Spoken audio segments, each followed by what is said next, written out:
self? What does it mean to die to self? What does it mean to deny yourself? When Jesus said, whoever wants to be my disciple, let him pick up his cross and follow me. What does that look like? And quite frankly, nobody gets it right, and nobody gets it all perfect, but it's all about trying and having that willingness in your heart. Every single morning when you wake up and you have that desire or that nudge to take your phone and to check your text messages or your emails, you go to your prayer closet and you pray and you read the Bible instead. Looks like on a Sunday, instead of going out on a brunch with your friend getting drunk, you go to church instead to fellowship. When you stumble, when you fall, instead of using drugs as your coping mechanism, instead of using alcohol as a coping mechanism, you fast and seek God's guidance.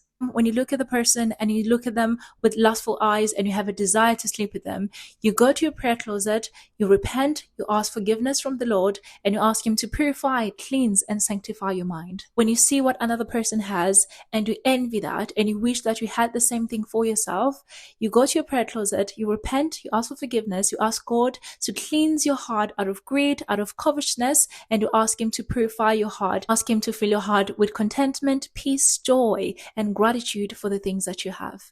It looks like imperfection. It looks like mistakes after mistakes after mistakes. It looks like falling every single time you try to get it right. And that's the whole point. It's not about getting it right. It's all about trying your very best and have a willing heart. There's so much great things God can do with a willing heart. There's so much restoration and transformation God can do if a person is willing. And you're going to fall. Most of the times, but it's all about who do you turn to when you fall?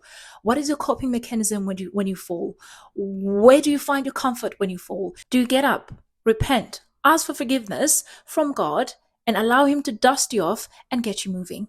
When God says he will never leave nor forsake you, he means even through your mistakes, he will never leave nor forsake you. Even through your imperfections, even the times when you are unfaithful, he remains faithful. Even when you are imperfect, he remains perfect. And he has made you perfect through the sacrifice of his son. So you do not have to worry about anything. You do not have to stress yourself about getting things right all the time. Just allow him to work and move in your heart, transform you, and lead you into the path that he has created you for. Because let's be honest, guys, nobody gets it right.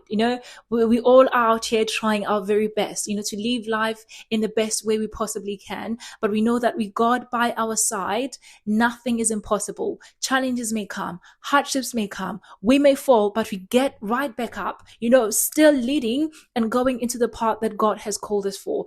It's just give God a chance. Okay. If you haven't, I'm pleading with you right now. Can you please give God a chance to work in your life? Every single thing will fall into place.